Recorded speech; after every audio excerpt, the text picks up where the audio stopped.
নমস্কার, আমার গল্পের আসরে সকলকে স্বাগত জানাই। আজকে আমি গোপাল ভাঁড়ের একটি ছোট্ট গল্প শোনাচ্ছি। গল্পের নাম ছাইপাশ। নবাব বাহাদুর চিরদিন খুব খামখেয়ালি গোছের লোক ছিলেন। একদিন হলো কি, মহারাজ কৃষ্ণচন্দ্রকে নবাব বাহাদুর একখানি পত্র লিখে পাঠালেন। আমার ভাণ্ডারে নেই এমন নতুন জিনিস আমাকে পাঠাবেন। নবাবের পত্র পেয়ে মহারাজ কৃষ্ণচন্দ্র তো ভীষণ বিপদে পড়লেন। তিনি তখন আহার নিদ্রা ভুলে গিয়ে সর্বদাই চিন্তা করতে লাগলেন, নবাব সাহেবের ভাণ্ডারে নেই এমন কী জিনিস পাঠিয়ে আমি তার মন সন্তুষ্টি করব। তা নয়, মনে হচ্ছে নিশ্চয়ই তিনি আমাকে কোনো রকম বিপদে ফেলবার চেষ্টা করছেন। মহারাজ কৃষ্ণচন্দ্র রাজসভায় বসে তার পাত্র মিত্র সভাসদবর্গকে নবাবের পত্রের কথা জানালেন। কেউ আর কোনো কথাই কইতে পারল না। এমন কী জিনিস আছে যা নবাব ভাণ্ডারে দুর্লভ? কেউ আর কোনো উপায় উদ্ভাবন করতে পারছে না। কি এমন নতুন জিনিস আছে যা নবাব ভাণ্ডারে নেই? সেই চিন্তায় রাজা থেকে পাত্র মিত্র সভাসদ সবাই মিলে নির্বাক হয়ে বসে আছেন। ঠিক এমন সময় গোপাল এসে উপস্থিত হলো। গোপাল এসে জিজ্ঞাসা করলে, কি ব্যাপার বলুন দেখি, সকলে নীরব হয়ে এমন বিমর্ষভাবে বসে কেন? মহারাজ, কি হয়েছে শুনতে পাবো কি? মহারাজ গোপালকে দেখে যেন একটা স্বস্তির নিঃশ্বাস ত্যাগ করলেন। বললেন, গোপাল, আমার বড় বিপদ উপস্থিত। আমি কিংকর্তব্য বিমূঢ় হয়ে বসে পড়েছি। কি করি বলো তো? গোপাল বললে, বলুন মহারাজ, কি বিপদ আপনার? মহারাজ কৃষ্ণচন্দ্র তখন নবাবের পত্রখানি আদ্যপান্ত গোপালকে পড়ে শোনালেন। গোপাল পত্র শুনে বললে, এই সামান্য বিষয় নিয়ে আপনি এত চিন্তিত হয়ে পড়েছেন মহারাজ? আপনার কোনো চিন্তা নেই, আমি এর প্রতিবিধান করব। মহারাজ বললেন, গোপাল, তোমার কল্যাণে আমি অনেক ভীষণ বড় বড় বিপদের হাত থেকে পরিত্রাণ পেয়েছি। দেখো, যদি আজকের এই বিপদ হতে আমাকে উদ্ধার করতে পারো। গোপাল বললে, আমি যখন ভার নিয়েছি তখন আপনার আর কোনো চিন্তা নেই মহারাজ।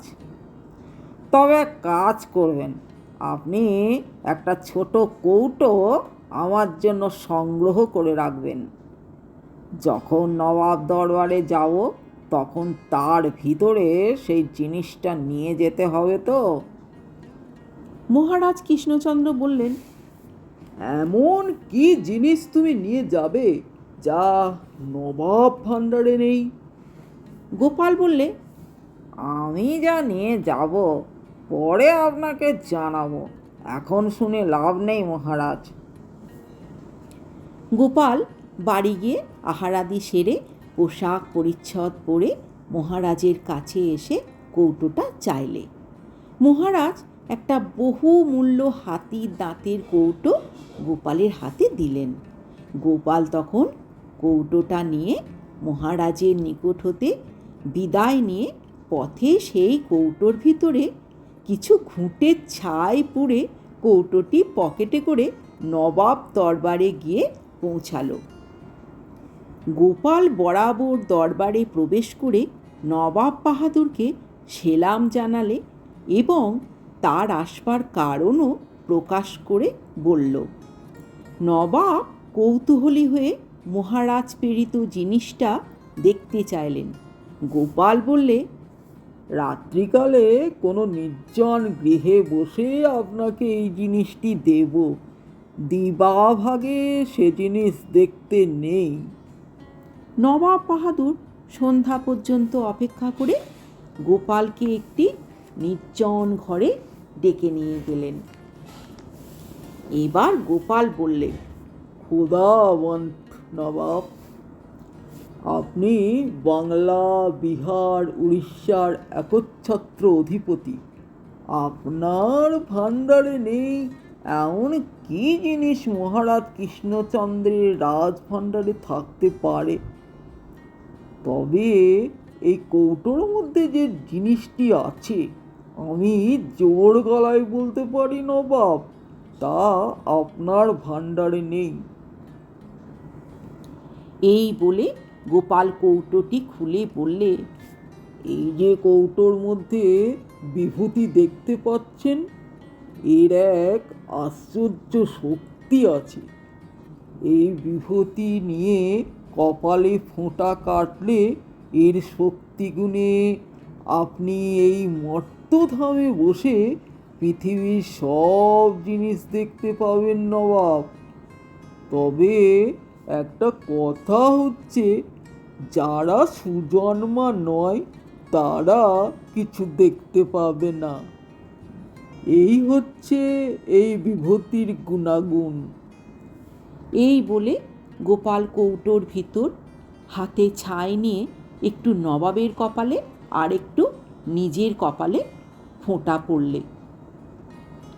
ফোঁটা পড়ে গোপাল বলল, ওই দেখুন, আকাশের দিকে একবার চেয়ে দেখতে পাচ্ছেন কি অভিনব দৃশ্য? ওই দেখুন, স্বর্গে আমাদের ইন্দ্ররাজ মণিমাণিক্য খচিত সিংহাসনে বসে আছেন। চারিদিকে উর্বশী, রম্ভাবতী, ওই তো তিলোত্তমা, স্বর্গের সব বিদ্যাধরীরা কেমন নৃত্য করছে।